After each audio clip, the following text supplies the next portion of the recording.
আসসালামু আলাইকুম ওয়া রাহমাতুল্লাহ। সম্মানিত কোয়েল পাখি খামারি ভাই ও বোন, যতই পাখি আমার খামারে তৈরি করি, বেচা বিক্রয়ের সময় আমি কখনো পেরেশানিতে পড়ি নাই। অনেক সময় দেখা যাচ্ছে পাখির বয়স হয়ে গেছে বা দু একদিন পার হচ্ছে, যে টেনশন করবো এরকম হয় না। মনে হয় যে বিক্রয় হয়ে যাবে। আল্লাহ তাআলা একজন কাস্টমার এরকম জোগাড় করেই দেয়। এজন্য কখনো কোন অবস্থায় কেউ যখন পাখি পালন করবেন, ধৈর্য ধরে থাকবেন এবং সাহস নিয়ে থাকবেন। এমনটা যেন না হয় যে পাখি নিলেন, কোথায় বিক্রয় করবেন, বিক্রয় হবে কিনা, এই যে বয়স পার হয়ে গেল, জায়গা পাচ্ছেন না, কোথায় করবেন, এরকম পেরেশানিতে যখন ভুগবেন, এই পেরেশানিটা আপনার উপরে আরো বেশি চাপ দেবে। এজন্য আল্লাহ তাআলার উপর তাওয়াক্কুল করে রাখবেন। আপনি যখন পাখি নিয়েছেন, কোনো কোনো জায়গায় একটা ব্যবস্থা হবেই হবে ইনশাআল্লাহ। আমি আজকে যে পাখিটা ছেড়ে দিচ্ছি, আসলে এই পাখিটা নিয়ে অনেক বিক্রয়ের কিন্তু অনেক সময় 8-10 দিন পার হয়ে গেছে, তারপরে এটা আমি কোনো পেরেশানি নেই নাই। তারপরে আমার তো অনেক জায়গায়, বাংলাদেশের অনেক জায়গায় আমার যোগাযোগ রয়েছে। তো এগুলো পুরুষ পাখি, সেক্ষেত্রে এই পুরুষ পাখিগুলো এখন পাখিটার অনেক চাপ, বিভিন্ন জায়গা থেকে রিজেক্ট পাখিগুলো বেচা কিনা করতেছে।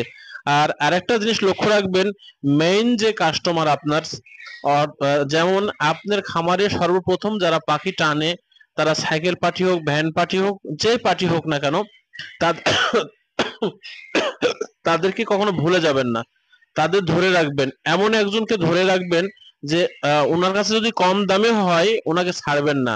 এরকম যেন না হয় একটা কাস্টমার অথবা যে আপনার কাছ থেকে পাখি নেবে, উনি আপনার কাছে রেগুলারই পাখি নিচ্ছে বা সবসময় পাখি নাই, কিন্তু আপনি অন্য জায়গায় দাম একটু বেশি পেয়েছেন, আর আগের যিনি একটু কম দাম দেয় তাকে বাদ দিয়ে যে আপনি অন্য জায়গায় বেশি দামের ওনাকে ধরবেন, এই কাজ করবেন না।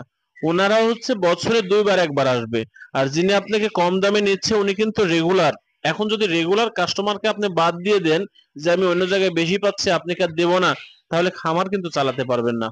আপনাকে মনে রাখতে হবে যে আপনার যে কাস্টমারটা যিনি আপনার কাছ থেকে পাখি নেয়, রেগুলারই নেয়, ওনাকে 2 টাকা কম হোক বেশি হোক, সে একটা মন্দ কথা বলুক, সে একটু রাগ করুক, সমস্ত সহ্য করে তাকে ধরে রাখবেন। কারণ সে আপনার বিপদের সময় আপনার পাশে থাকবে, সুখের সময় আপনার পাশে থাকবে।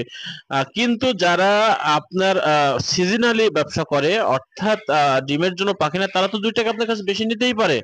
অন্য জায়গার কাস্টমার আপনার কাছে হঠাৎ করে আসতেছে, কারণ তাহলে বুঝতে হবে উনি তো আপনার কাছে একদিন পাখি নেবে, উনি আপনার কাছে পাঁচ পাঁচ থেকে 10 টাকা বেশি দিয়ে নিতে পারে।